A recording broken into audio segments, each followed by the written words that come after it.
You're listening to the Do Something More podcast, and this is episode 10 with a thank you to the teachers.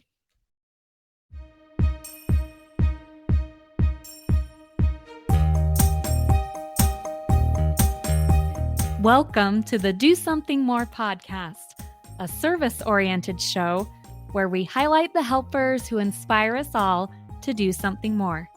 I'm your host, Melissa Draper. Thank you so much for being here.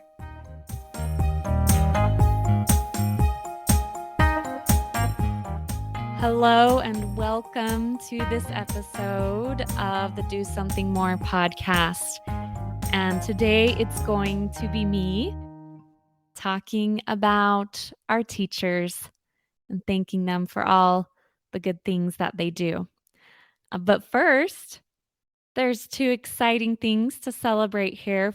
Number one, our episodes have now reached double digits. So this is the 10th episode, and I feel really good about that. I love that we've already reached that milestone. Happens pretty quick when you're going every week.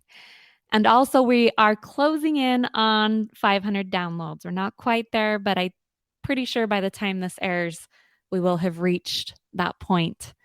And so I just want to thank each and every one of you that listen to this show, that maybe even share it with a friend or family member that you think could benefit from listening.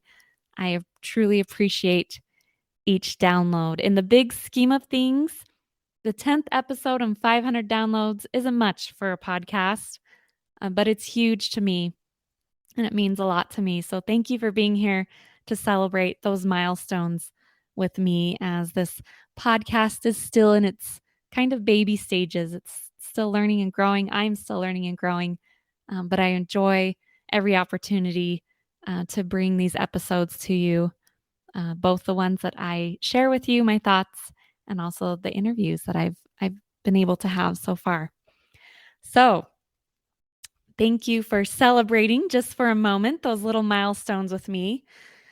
But today on this episode, we're going to be going into the teachers, and I wanted to give, it's approaching the end of the school year for many people here in the United States, and I want to send a thank you to the teachers. And as I thought about the subject for this episode, I'd actually been thinking a lot lately, over this past week especially, about the service-oriented professions. So the careers and ways that people do get paid for the work that they do, but they also are rendering service in a huge way within that work. And you could probably make that argument with almost any profession, but there's some that really stand out to me as truly being service-oriented professions.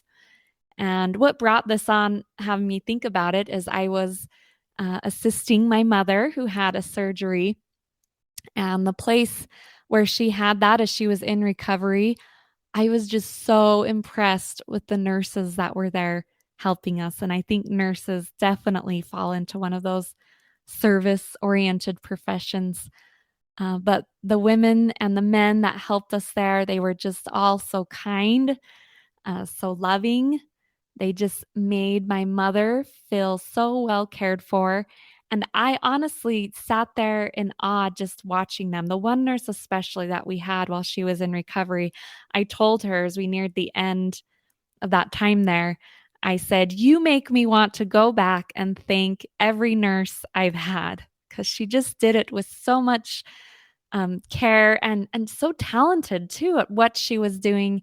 And you could tell she also loved what she was doing.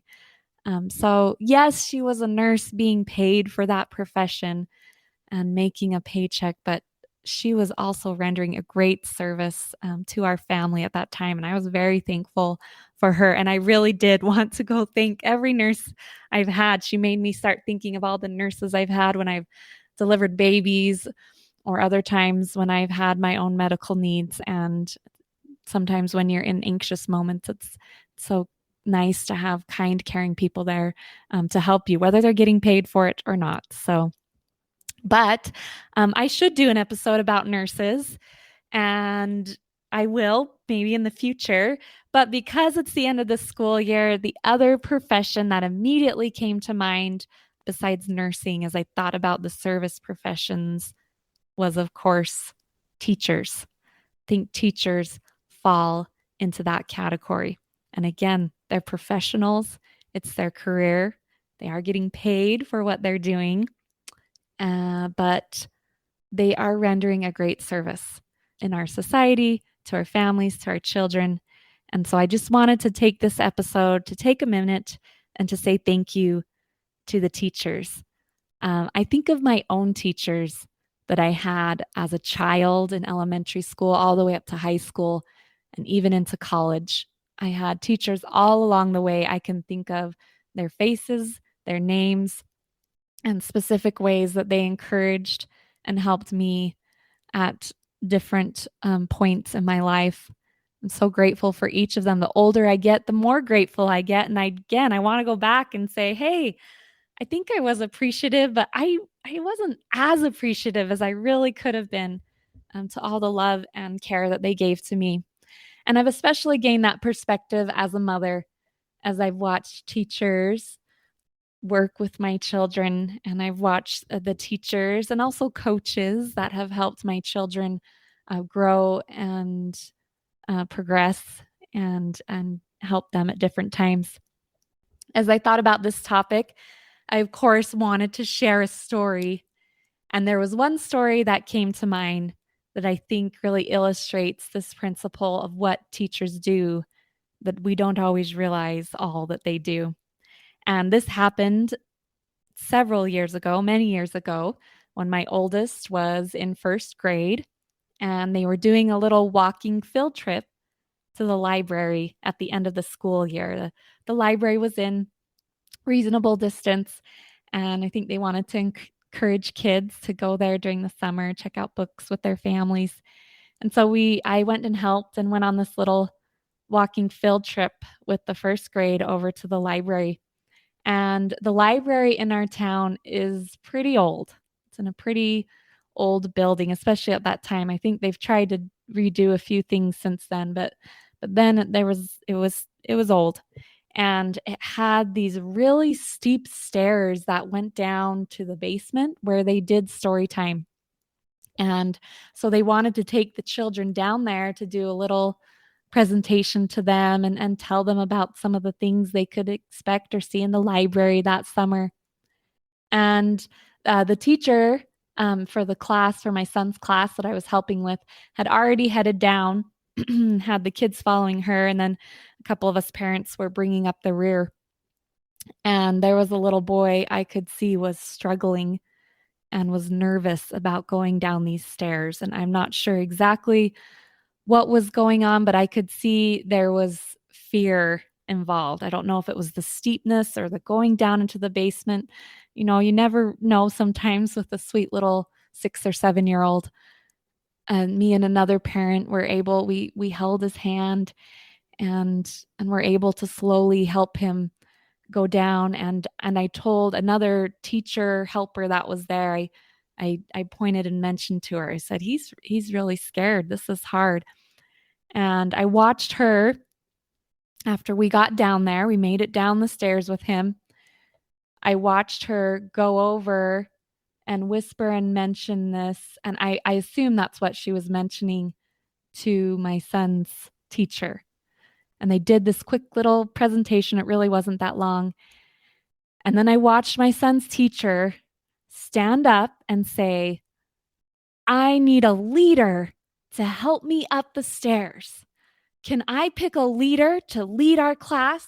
They're going to hold my hand and they're going to be in charge of making sure we all make it upstairs. And she looked right at that little boy that had struggled down the stairs and said, will you help me? Can you be my leader? And he nodded his head, this little 7-year-old, yes, I can be your leader, and walked over there and held her hand. And then they went over and walked confidently up the stairs together. And I don't think she realized I watched this interchange, or that I had had realized the boy had struggled. But I watched this little interchange that she did. It was so simple. It was so small, but I was blown away in this moment to see how this teacher instantly made this hard experience for this little boy and brought confidence and love to him, and figured out how to help him have courage in a simple thing of going up and down those steep stairs that obviously made him nervous and uncomfortable. And she did it in a way that she didn't need to point it out to him. She didn't say, "Oh, was that hard? Are you struggling?" or make a big deal. She just instantly did that, and he confidently held her hand and walked up those stairs. And I'm sure that was the feeling that stuck with that little boy more than the earlier one of the fear and maybe also the embarrassment of not being able to go down those stairs. She instantly, because of her quick thinking, replaced it with an experience and with feelings that could give him confidence without drawing any attention to it and doing it in such a subtle way. I don't think anyone noticed, but I happened to notice and was so impressed. And I've remembered that story for years because that is many times what teachers do. That's what many people do in our society, but I'm going to focus on teachers here for this episode. Many of the good work they do is just like that, where they notice a need. They notice a child having a hard day. They notice even a rebellious teenager or whatever it is, and they instantly work to have a positive experience and connection with that child. And they do it in such a creative way. That's the other thing that blew me away about this experience. I was like, wow, that was masterful. I want to know how to do that. And of course, this teacher had years of experience that I'm sure had helped her, but it was beautiful to watch that. And I have seen that scene. I was relatively new mother to the school scene at this point. But now that I've had kids in for, over a decade now, I have seen that same scenario play out over and over again. I remember seeing it on another time on a field trip with another one of my children. There was a little boy who was a little bit of a headache. He was not following the rules. He was running around crazy and rambunctious. And the parent group that he was in, I think they were done. And a lot of the teachers were done with this little boy, just trying to help him stay focused.